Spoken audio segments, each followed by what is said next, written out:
Welcome to Outrage Overload, a science podcast about outrage and lowering the temperature.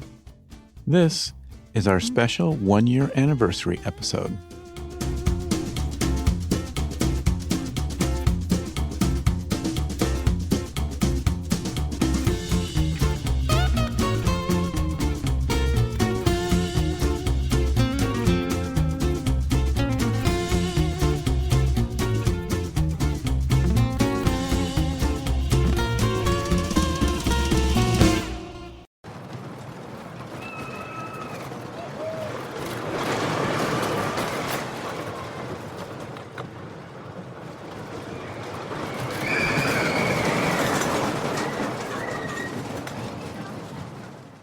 Buckle up, folks. That was year one of Outrage Overload, a wild ride through the political circus, the echo chamber funhouse, and the outrage-fueled tilt-a-whirl of American democracy. Remember that feeling back in episode 1 when Professor Ditto dropped that truth bomb on us? So I think we're in a very tenuous situation, but likely, and it's not one of these things that's going to resolve itself. It's just going to be, we're in it. This is the fight. This is the ugly sort of toxic marriage we're in, and we can't really get divorced. And so, buckle up. And guess what? We're still strapped in 1 year later. I can't believe it's already been a year of diving deep into the outrage machine, dissecting its gears, and searching for ways to escape its grip. Over 40 episodes published with dozens of world-renowned guests. Unbelievable. But we haven't done this alone. This journey has been a community effort. Your questions, your comments, your shared stories have fueled our passion, and together we become this Outrage Overload family. Thank you for being part of it. And to the newbies in the back, welcome to the party. We're a little loud, a little messy, but we're passionate about dissecting the outrage machine and searching for a way out of this political nosedive. So grab a seat and join the conversation. As we celebrate this milestone, it's fitting to revisit the foundation upon which this show was built. Peter Ditto's research on political sectarianism and morality laid the groundwork for many of our discussions. Well, guess what? Peter Ditto is back. He's rejoining us for a victory lap, a chance to reflect on how far we've come, and let's be honest, how much farther we have to go. Before we jump into the interview, I need to talk about something real quick. I often rave about this show being ad-free. Well, that's not some magic trick, folks. It's all thanks to you. Yep, you heard that right. Every episode, every conversation, every ounce of outrage-busting wisdom is fueled by listeners like you. Now, I know what you're thinking, but David, how can you compete with those fancy podcasts with million-dollar sponsorship? Well, let me tell you, there's something way more important than a car commercial in the middle of a deep dive, and that's your ears. Your presence, your engagement, your thoughtful questions, they're what make this show tick. You're not just listeners, you're fellow truth seekers, outrage fighters, and democracy defenders. So when you tune in, when you share an episode, when you leave a thoughtful comment, that, my friends, is the best way to support the show. You're not just a passive audience, you're an active participant in this community. You're saying, I believe in these conversations. I believe in challenging the status quo. I believe in building a better tomorrow, one outrage-free episode at a time. And let me tell you, your engagement, your presence, it means the world. It keeps the fire of curiosity burning, the mics hot with possibility, and the coffee flowing. So from the bottom of my heart, thank you. Thank you for lending your ears, your minds, and your hearts to this experiment. And you're not just listening, you're actively shaping the conversation. And that, my friends, is something to shout about. Now, if you're feeling extra generous and want to help keep the lights on and the coffee pot simmering, then by all means, consider tossing your hat in the virtual tip jar. Every contribution, big or small, shows you're not just listening, you're actively participating. But remember, the most important support is always your presence, your engagement, your voice. So keep listening, keep sharing, keep challenging, and together we'll turn down the volume on outrage and crank up the dial on understanding. So with that, a year later, here we are, Professor Ditto back in the hot seat. Are we still strapped in for the bumpy ride? Or have we somehow managed to escape the toxic marriage and build something, dare I say, healthy? We're about to see if things have gotten better, worse, or just weirder, with Dr. Peter H. Ditto.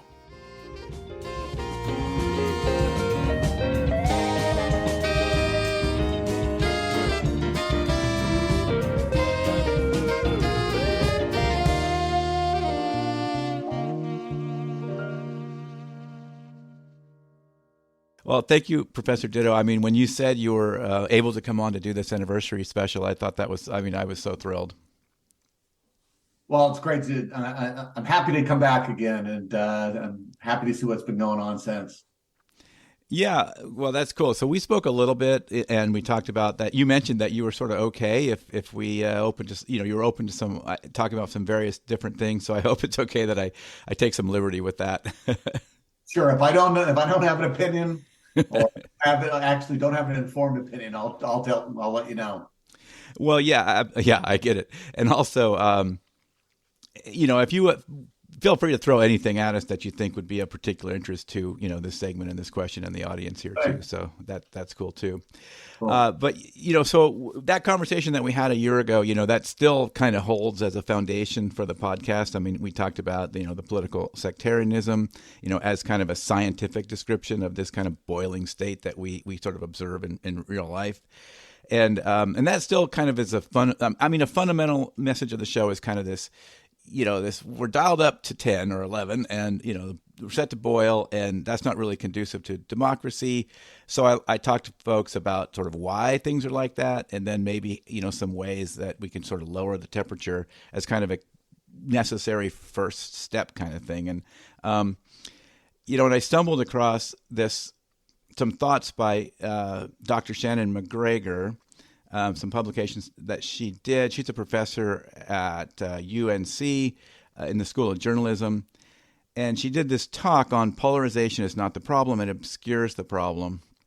And the basic theme she has is that, the real problem is radicalization on the right. And if we're talking about polarization, we're sort of masking that real problem, and we're sort of getting some feel-good vibes, but we're not helping. And when I first saw that, I was sort of like, okay, well, is this an existential question for my entire show? Am I part of the problem by talking about polarization and civil dialogue and that kind of thing? And, from my perspective, I sort of looked at that and I sort of came back with, at the end of the day, I sort of think radicalization on the right is sort of a symptom of this boiling state we're in and all the hostility that's out there. It's one problem, but it maybe not be the problem. And if I were to spend all my time talking about that, I would sort of break this whole mission that we're on with the Connors Institute as well, of sort of providing this kind of quality, nonpartisan information as much as possible. And it also kind of wouldn't be in line with lowering the temperature. I'm curious to get your thoughts on that topic, if that's something you're okay to talk about. Yeah, it's a framing of the polarization issue that you hear a lot. Right, that you can sort of define it as a problem and the problem that has to be dealt with, or you can look at it and say it's almost a sign of progress, because there's a sense in which we're comparing today to some halcyon days past where everybody was happy and got along and effective and enlightened. And there's a different way to view that, right? I mean, the reason we used to get along so well is because we were the people in power. At least we're all alike. They were all white men that sort of some faded a little right, some faded a little left, but they had a lot to agree upon. They there was a lot of explicit or implicit sort of racism, classism, all kinds of stuff in there. And now that the political system is more open, now that we have people of color and women and lots of different kinds of diversity in there, that you're going to fight. Now there's a fight because you got a difference of opinion, and it's a good, healthy, democratic fight, right? And I think there's not. I don't think that's a good characterization of the problem, right? I mean, I think first of all, I think that the idea that the party that's only the right wing, it's only the conservatives, Republicans that have gone right, and liberals have basically stayed the same. I just don't think that's an accurate characterization of what's going on, right? I mean, clearly the left has gone left as well. I mean, on things like sexual issues of sexual orientation, sexuality, sexual identity. Economically, there's things we do now that we would just have never considered before. I mean, again, I'm not putting any kind of negative labels on any of those things, right? But there's clear that the two sides are sort of both expanding. I would let me say right at the bit, right here that I clearly think that the right is increasingly problematic, right? I mean, there's no question where the blame sort of lies for the most serious problems that are facing the democracy. I think that the sort of anti-democratic streak that's taken over in the right, which we could unpack here, more later, obviously, is a real problem. It's still the case that the two sides fight like crazy and they pull away. And I think that to get maybe psychological for a little while, or I don't know what this is, I think it's anthropological. It's wrong to think of the parties as moving independently. Right, they're in a dance. They're in groups that interact and are in conflict. Right, are moving, and one responds to the movements of the other.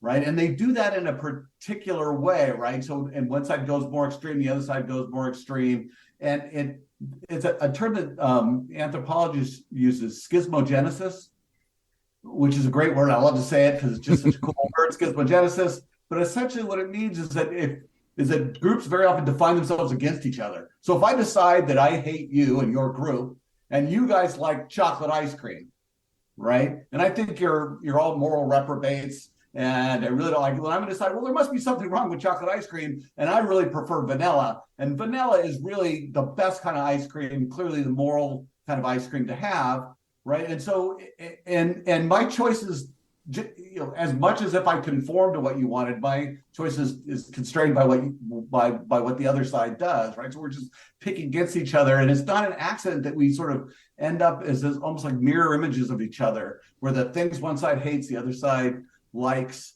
right? And you could see them sort of carving their opinions kind of against each other, right? And so so just as a sort of mechanistic, sort of psychological issue, the two sides.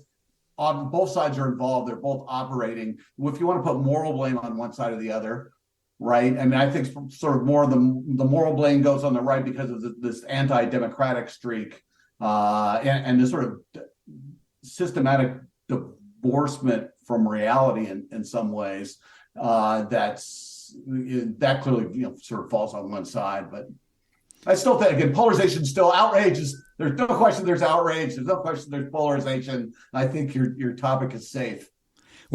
Yeah. Well, and there's no question that there's this affective type, that we really dislike each other, right? Regardless of issue polarization, we really, like you say, we're determined to find what the other person thinks and think the opposite thing, kind of thing, right? And we see this with this presidential election heating up. There was a Brookings Institute study that recently came out, and and one of the questions they had was, if the other party wins, if the other candidate wins, the other presidential candidate wins, then that will be the end of democracy. And both sides rated quite highly on that. I think Democrats were about 75%, but Republicans were right there at 60 something, and even independents were up there. So it's like we all think that. And if we're going into these things with those stakes, it's no wonder we don't see more violence, right? Yeah, I mean, that's the way we've done it for a million years. That's what people do, right? I mean, as I always say, democracy, and particularly, multicultural democracy, is this evolutionary uphill putt, right? I mean, we're not built that way. We are built to split up into little groups. All of our intuitions, our instincts, split up into groups of people who basically look like us and probably are related to us because that's why they look like us, right? And kind of compete against these other groups. It's just we're not built to stare at, to listen to people who don't look like us and don't share our morals and find some middle ground with them. It's a real challenge for people, and I think it's good to understand that. Sort of how difficult the task, it really is the American experiment. It's just, so let's see, can we really kind of override all these natural groupie tendencies and find a way to get along with each other, right? Even as hard as it is, and as mad as we get at each other, and when you just think somebody's really, really wrong about abortion or gender stuff and whatever. People get really worked up about these things, but you got to somehow honor their willingness to talk, be civil, all those things. That's what keeps me up at night. I think is how tenuous this whole thing really is. And a couple hundred years isn't really all that long in the big scheme of things. We're a pretty new civilization. And so, yeah. And well, like you say, these instincts are so powerful. Instincts, for lack of a better scientific word, are just like so powerful. Like to overcome it, you have to, it's training. It's this, you're actively doing that. Like it's so easy just to snap back to those irrational ways of doing it. And we all think we're the rational one, right? And everybody else is irrational.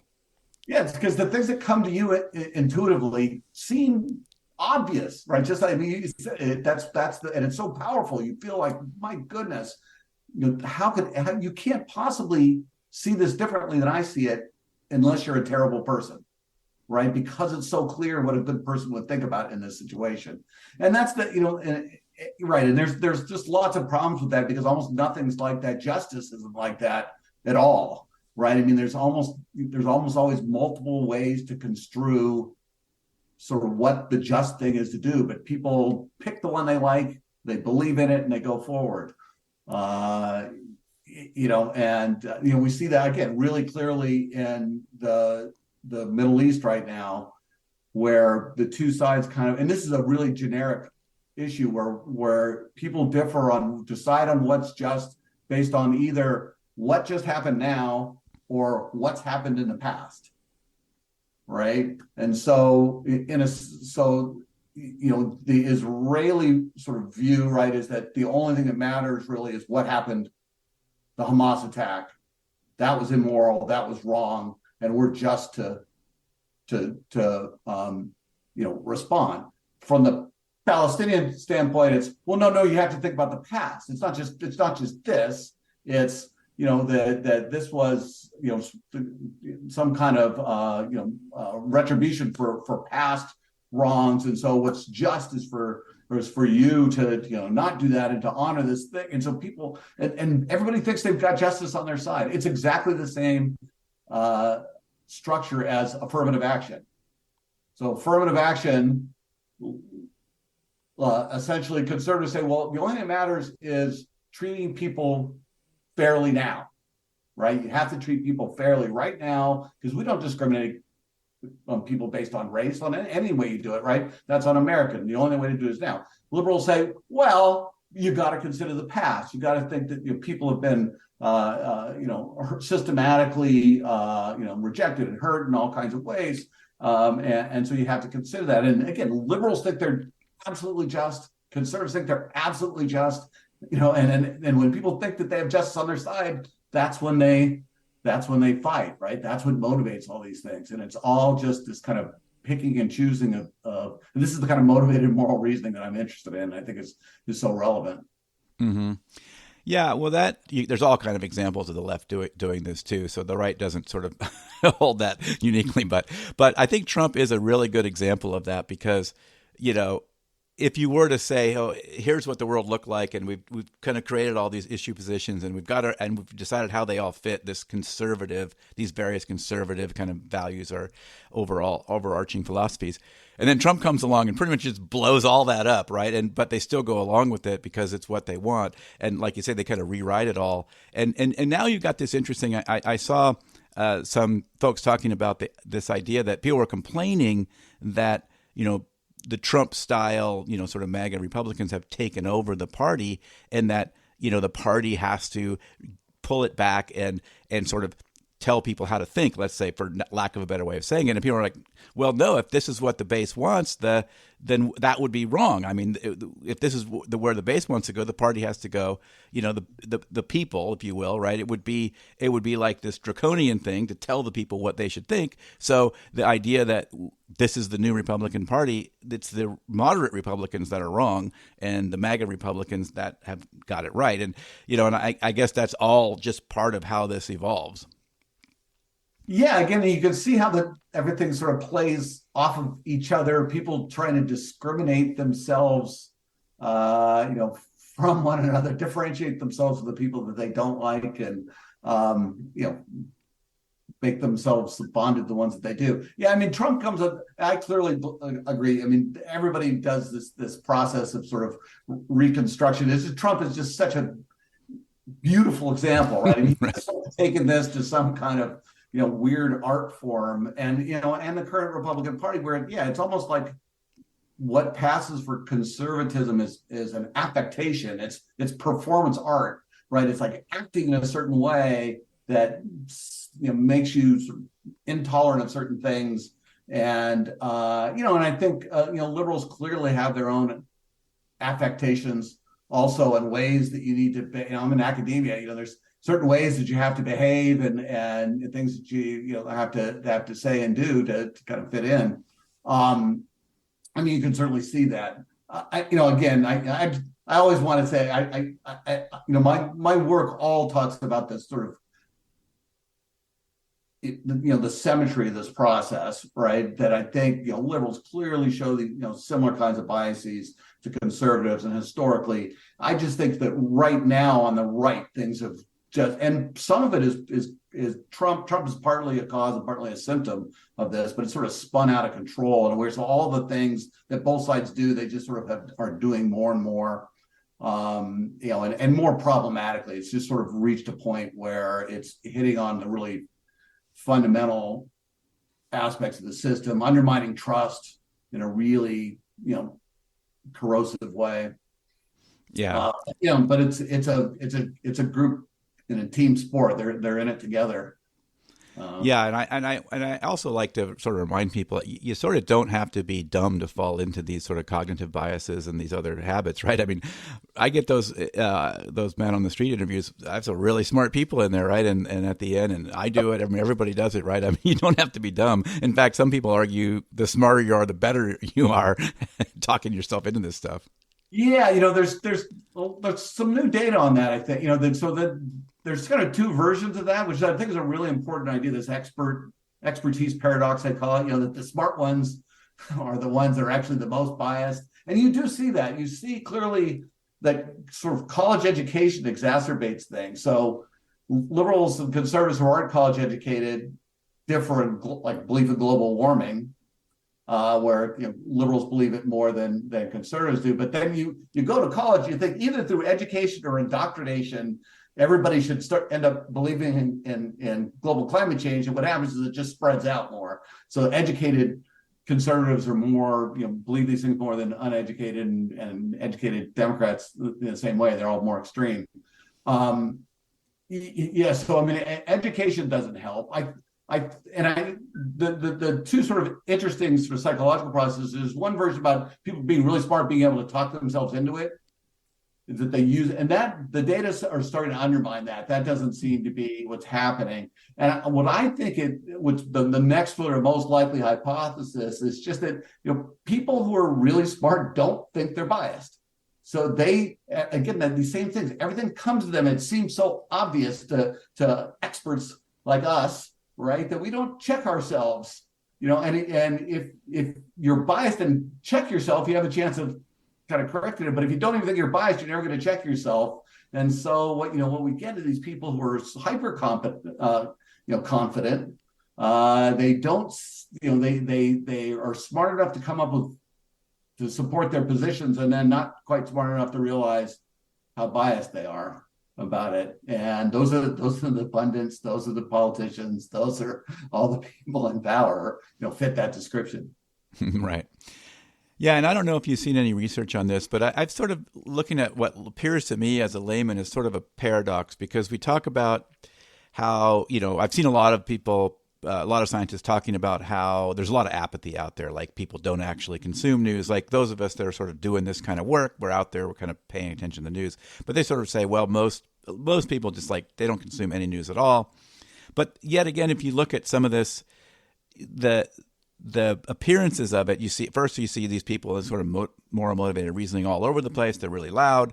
They're kind of out there clearly paying attention to politics. And then you also see this voter turnout, right? So, I mean, we've seen high voter turnout in the last few elections. And I guess you can vote without being very knowledgeable, but I'm curious what you think, if there's any kind of paradox going on there. Like, are we just not looking at it right? You know, I think what you really sort of zeroed in on, or I guess what I want to zero in on too, is that, I think information is the problem, the information environment that we're in. And so we can, I was originally interested in sort of motivated reasoning, how people could kind of just sort of convince themselves of anything, but they really can't. People need grist for their motivated cognitive mill. They need to have information. And what I think that there's sort of two ways that we got ourselves in this, or got ourselves this problem of people believing these different things, completely different things. One way you can think about it is people can believe different things because they have the same information and they biasedly process it and make up all kinds of stories and end up believing what they want. The other thing is they just start with different information, right? And if people, if you're only hearing one thing, then you're going to believe that thing. But if you're only hearing this other thing, you're hearing the other thing. And that's the real problem in our environment is this bifurcated media system where people are just hearing only one side of the story. If you listen to Fox News, it's there's lots of skepticism about global climate change and about support for Trump in various ways. And they talk about that a lot. You go to MSNBC and they just endlessly talk about the opposite, right? It's all anti-Trump and it's all this. And if these are sort of those are just the the kind of classic examples of those two, but you spread that out across the whole information world. I mean, we're just split, and that's the problem. Isn't as much that the sort of motivated reasoning as it is the sort of information differences that go in, and that's really problematic. I mean, it's been problematic. You could put a lot of moral weight on Fox News and that whole world because they really kind of, again, in a sort of schismogenic way, they decided, if the left believes this, the right's going to believe the opposite. And again, that keeps going back and forth, that they just kind of split. So we have these different information worlds. You see it now where things like Biden, economic record seems pretty good, but nobody thinks that the economy is going well. And, people are really, a lot of support for Trump. Has all these indictments. It's just like people are listening to different kinds of information and coming to different kinds of conclusions. Yeah. And that's a real problem for democracy. I mean, yeah, well, I think a lot of people on the right would say, you can also blame the MSNBCs and some of the others who have reported maybe maybe they didn't flat out lie, and many on the right would say they did, but there's situations where maybe they left some stuff out and are giving a skewed version of the picture too. Absolutely, and they're obsessed with it too. I mean, they to the extent that you don't hear about certain Trump problems on one side, you hear about them endlessly on the other, and so it just ends up that people have very different impressions about what's happening, and that leads to a lot of fighting. Yeah, and the headlines that sort of leave out a lot, even sometimes even like the larger newspapers, that they're still doing journalism and all that, but when it comes to the headlines, it can get a little suspicious, right? If you read the article, it's usually pretty close to reality, but sometimes if all you read is that headline, you might walk away with a way different picture of things. And I think the other piece there is and that gets back to something you said before, is this whole trust thing. I mean, this is a big challenge that we've got now, is that, the numbers for who trusts, the media or regular, mainstream, quote unquote, mainstream news, those numbers have just plummeted. And so then people are turning to all these alternatives. And it's always a funny thing to me that, like, the New York Times or even the Wall Street Journal, if you lean right, they're not good, but I'll trust this funky website from a former Soviet bloc country or something. Like, it's so weird to me that this trust issue is huge now. Yeah, and it's really systemic, right? So, I mean, people have lost trust in government and the courts and politicians and science and medicine and, and each other, right? So general interpersonal trust has gone down. The only thing that sort of switches that sometimes is the partisanship, right? So you trust the president if he's your president. If he asks, how much can you trust the presidency? Well, if he's my president, I can trust it, but if he's the other president, I can't, right? So everything just flips around. But again, it's a really it speaks to the fragility, again, of democratic governmental systems. I mean, you've got to have a certain level of trust to make it work. I mean, the system is kind of beautifully set up. I mean, I think the American system's, with whatever flaws it might have, it's beautifully set up in a lot of different ways. But we realize that if people don't approach it in good faith, the whole thing falls apart pretty fast.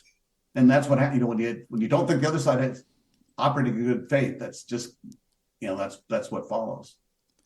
Right, and that's when that's some other research that I've seen about how, the researcher on this sort of took some heat for it because their data showed that this applied equally to the left and right. That if you thought the other person was going to do something anti-democratic, you'd be more likely to do something anti-democratic first. And this came out about the same between Democrats and Republicans. And they're like, no, that can't be true. It has to be only the Republicans that think that way, right? No, this idea of sort of that we misperceive the other side, and that's kind of the active ingredient in a lot of stuff. Is you see that again and again. That's a scientific finding that has been coming up again and again. I think I saw you had Jan Vocal on the show, the Strengthening Democracy Challenge. That's what it mean. What used was a good intervention too, which is if you ask people, how extreme is the other side on this issue, and then people almost always overpredict. And there's a tendency again for Democrats to overpredict more than Republicans, and that's been a very consistent tendency since the early studies that did this, maybe even 20 years ago, kind of found this. That kind of Republicans live in a democratic world in a sense and have more friends, and Democrats sometimes are more separated. But again, you overpredict, and if you correct that overprediction, things get better. So there's a real sense in which, I like to call it political shadow boxing. I mean, we're fighting an enemy that's different than the one we really have, and much more extreme and much more negative, right? And that's who we think we're fighting against. We're fighting against the most extreme version of the other side, but a lot of the other side isn't like that at all. And if we understand that, we start to act a little better, and things start to go a little better. Mm-hmm. That seems like, from what I've seen so far, that seems like one of the most sort of effective, things that change something right away. Is this if you can lower that misperception, that seems to make a big difference. Yeah, and it's the most old-fashioned. I mean, it's the advice we would have told him. To understand the other side. Once you guys get together and talk, sort of come to understand each other, then things will go better. So this is just, sort of a bottled version of that. Right. I mean, some of these solutions seem almost trite, right? It's almost so obvious, but they're still really hard to do. They're still really hard to scale up and to apply and to, right. I mean, it's still a real challenge. Yeah, so you've cited a couple of things, but I'm wondering if anything else of research since we spoke last sort of just really jumps out at you as something that would be, kind of related to what we're talking about and kind of important for the audience to know about.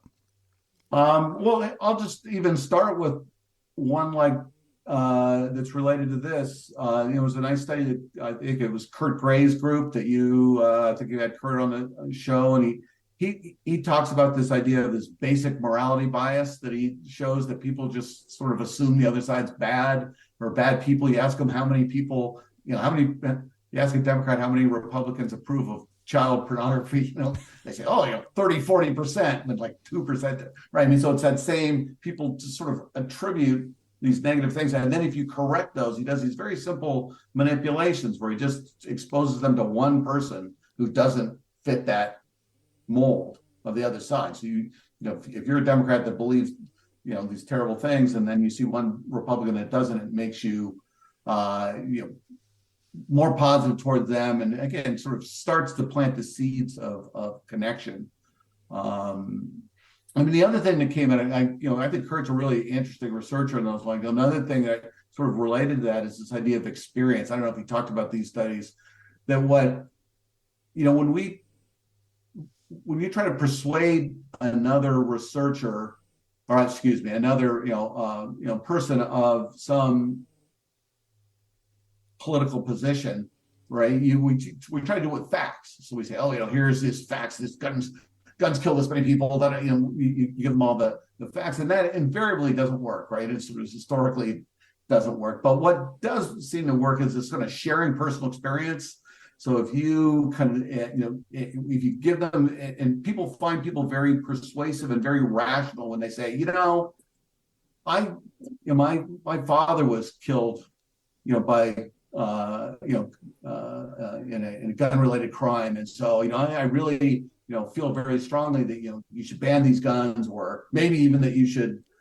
Everybody should have a gun. It doesn't, but everybody goes, oh yeah, wow. So you've been through it, you've experienced it. And again, that's what seems to be an active ingredient in these interventions is this kind of shared experience about being harmed in various ways. And that's that, it's that same idea that if we just talk to each other, that we sort of shared why we, where our beliefs came from, that everything would just, everything would go a little bit better. We'd just be that much more tolerant.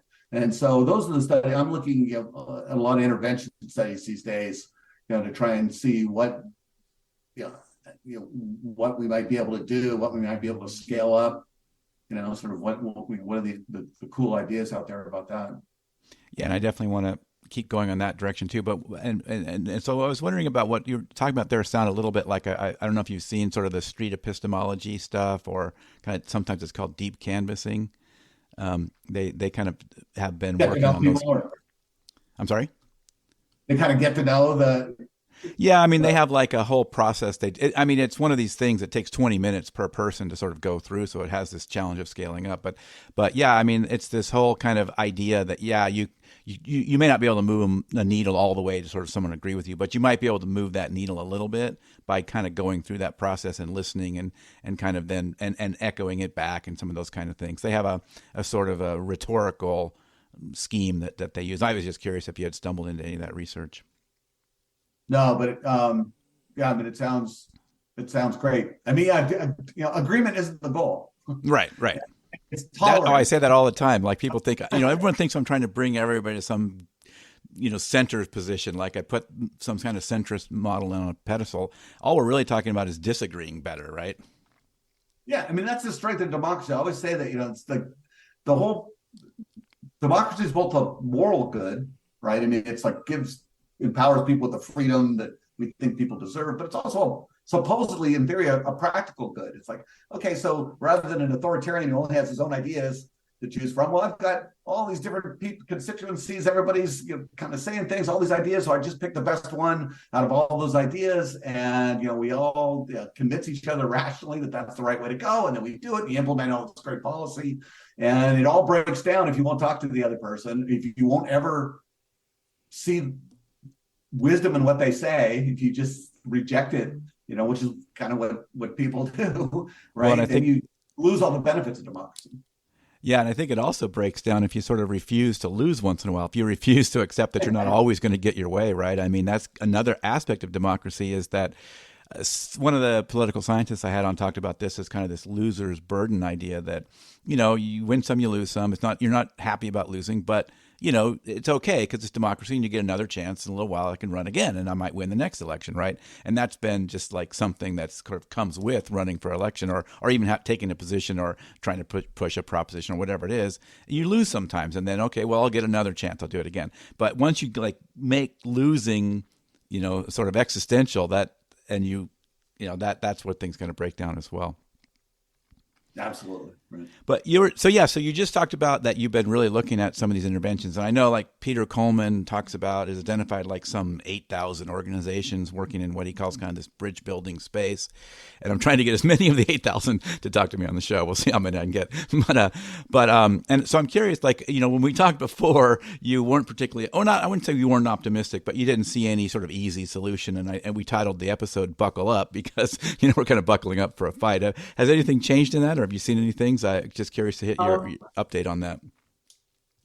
Yeah, I am not optimistic. I mean, I'm not pessimistic. I just am completely uncertain. I'm fearful. going forward. Just because, and again, I'm particularly fearful of sort of the loss of democracy, and in this particular election, I really my politics are generally liberal, right? But in this particular election, I really don't want the Republicans to win, right? And because I think that's a problem. But it's not like if the Democrats win, everything's going to be hunky-dory, right? If whoever wins, the other side is going to be angry and outraged, and they're going to lash out, and they're going to perceive it as unfair. You could just see it doesn't matter who wins. It's not winner take all. I think one of the important things to recognize about the American sort of cultural situation is I think the two sides are really, really evenly matched. You see the numbers are very close, to the extent that Republicans have certain political advantages by the way that, the government's structured, electoral college and, that sort of thing, right? Democrats have huge cultural advantage. I mean, if you watch the late night TV shows, they are relentlessly anti-Trump in a way. And those are sort of mainstream. They used to be mainstream American. Sorry, and I know everybody's, watching different things now, right? But I mean, it's kind of amazing how mainstream, or sort of maybe not mainstream, influential American culture is so liberal, right? And then you've got this other power. So whoever loses is going to be engaged. It's going to be a struggle. So in the sense of I don't see this thing calming down anytime soon. It's a big slugfest with everybody's aggrieved. You can see that the extremes are starting to sort of, kind of win out in a lot of different ways. And so, it's going to be a bumpy. I buckle up still.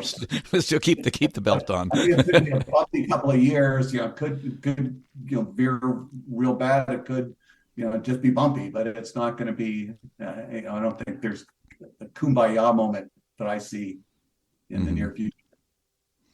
Yeah, well, I'll say that the one of the guests I had on, David McCraney, was sort of talking about maybe there could be that cascading effect that, like, if a few people go and then it kind of builds and builds and builds. So that's one maybe hope out there, maybe the spark of light that might happen. But I do think, and I think we mentioned this before, I do think there is a desire for it among, people talk about this exhausted majority and some other things. I do think people are kind of getting a little tired of it. And I think we've also talked about how at the same time they sort of participate in it. Yeah, the line between politics and entertainment is blurred, considerably. It's fun. It's Trump certainly made it interesting, right? He was an interesting. If you were writing a play, you'd want a character like that in there, and so politics when it goes well is pretty boring. So. Yeah, well, in some sense, our life is kind of boring, right? Because it's not that bad. Like, we really want to make it terrible. And so we sort of, Freud's narcissism of small things kind of thing. We just want to find stuff to fight over. I think that's a really good analogy. And I would say that we're kind of, Americans, for the most part, right, are kind of fat and happy. And, we've been in a safe political environment, however problematic, ours is. It's just, dramatically better than many other places. And everybody's pretty comfortable. Generally, so now you could maybe you want to get a little conflict, you want to get a little, wrestling is, I guess, what it seems like. Yeah, you want a little pro wrestling in our lives, yeah. Well, Professor Ditto, I really appreciate you coming on the show. I really enjoyed speaking with you, and I thank you again for helping us out with this anniversary episode. I think I'm just thrilled with it. Well, thank you, and good luck going forward. Keep up the good work. Well, thank you so much.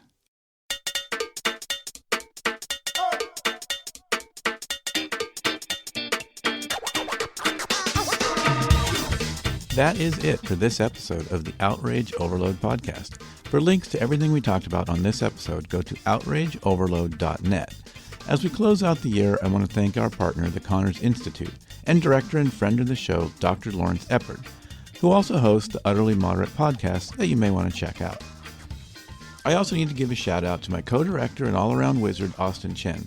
Austin keeps our standards high, our topics relevant, and our narratives captivating. All right, that's a wrap on the first year of Outrage Overload. Buckle up, stay curious, and keep fighting the good fight. And of course, join us again to continue the journey.